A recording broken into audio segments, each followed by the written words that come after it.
हाँ तो दोस्तों इस वीडियो के अंदर हम IRDA के आईपीओ के बारे में बात करेंगे और जानेंगे कि इस आईपीओ के अंदर आपको कितना लिस्टिंग गेन मिल सकता है और आपको इस आईपीओ के अंदर अप्लाई करना चाहिए या नहीं। चलिए शुरू करते हैं। तो देखिए सबसे पहले हम यहाँ पर अगर हम आईपीओ की डिटेल्स के बारे में अगर हम बात करेंगे तो देखिए 21 तारीख को ये आईपीओ में ओपन होता हुआ नजर आएगा और 23 तारीख को ये आईपीओ में क्लोज होता हुआ नजर आएगा। यहाँ पे 32 के कट ऑफ प्राइस पे ये कंपनी हमें शेयर देती हुई नजर आ रही है। 460 शेयर्स का हमें यहाँ पे लॉट नजर आता है, यानी कि एक लॉट अगर आपको अप्लाई करना है तो आपको 460 शेयर्स के लिए आपको यहाँ पे अप्लाई करना पड़ेगा। अगर हम एक लॉट को अप्लाई करने के लिए अगर हम बात करेंगे तो यहाँ पे 14,720 रुपये आपको यहाँ पे एक लॉट को अप्लाई करने के लिए लगने वाली है। अब अगर हम यहाँ पे टोटल इश्यू शेयर्स की अगर हम बात करेंगे तो देखिए 2150 करोड़ के लगभग का इश्यू शेयर्स हमें यहाँ पे नजर आता है और जिसमें अगर हम देखेंगे लगभग 1200-1300 करोड़ के लगभग का हमें यहाँ पे कंपनी का फ्रेश इश्यू यहाँ पे नजर आता है और बाकी का यहाँ पे ऑफर फॉर सेल है। यहाँ पे जो अगर हम कंपनी के प्रमोटर्स की अगर हम बात करेंगे तो गवर्नमेंट कंपनी हमें यहाँ पे नजर आती है, यानी कि जो बचा हुआ 800 से 900 करोड़ का जो अमाउंट है वो यहाँ पे हमें गवर्नमेंट के पास में यहाँ पे जाता हुआ नजर आएगा। लेकिन अगर हम यहाँ पे देखेंगे तो रिटेल कोटा की अगर हम बात करेंगे अराउंड 35% के लगभग का रिटेल कोटा में यहाँ पे कंपनी का नजर आता है, यानी कि लगभग 700 से 800 करोड़ के लगभग का रिटेल कोटा में यहाँ पे ये कंपनी का नजर आता है। तो ऑल ओवर देखा जाए तो यहाँ पे जो अलॉटमेंट के चांसेस है वो यहाँ पे सबके अंदर ज्यादा रहने वाली है।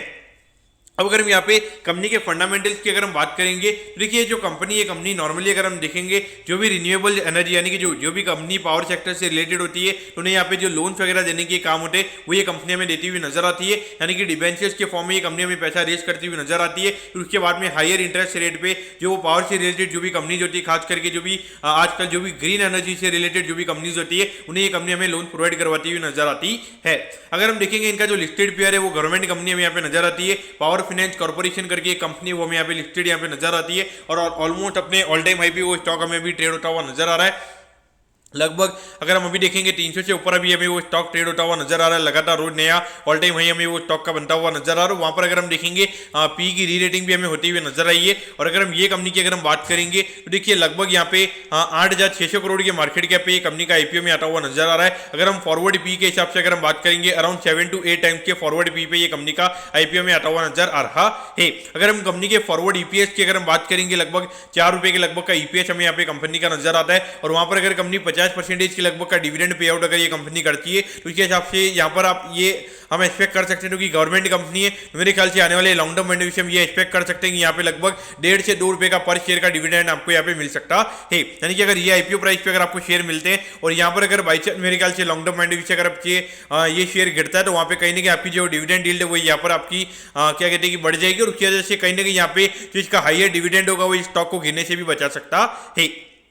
लेकिन देखिए आपको ये समझना चाहिए कि जो पावर सेक्टर जिस सेक्टर में ये कंपनी हमें यहाँ पे लोन देती हुई नजर आती है ये काफी ज्यादा हाई रिस्क सेक्टर में यहाँ पे नजर आता है, क्योंकि कहीं ना कहीं अगर आप देखोगे आने वाले टाइम पे जब ये सेक्टर ओवरऑल थोड़ा यहाँ पे नेगेटिव हमें होता हुआ नजर आएगा, जहाँ पे जब मार्केट में सप्लाई काफी ज्यादा हो जाएगी जैसे पहले 10 साल पहले हुई थी तो वहाँ पे ये जो सारी कंपनी जो हमें डिफॉल्ट करती हुई नजर आएगी और वहाँ पे जो कंपनी है इसके लगातार जो डिफॉल्ट के नंबर यानी कि जो एनपी के नंबर है वो हमें यहाँ पे बढ़ते हुए नजर आएंगे। तो पॉइंट ऑफ व्यू से देखा जाए तो लंबे पॉइंट ऑफ व्यू से मेरे ख्याल से इन्वेस्ट नहीं करना चाहिए, लेकिन अभी हॉट सेक्टर जो मेरे ख्याल से मुझे लगता है लगभग 1-2 साल पॉइंट ऑफ व्यू से यहाँ पे पैसा लगाया जा सकता है। और यहाँ पर मुझे लगता है कि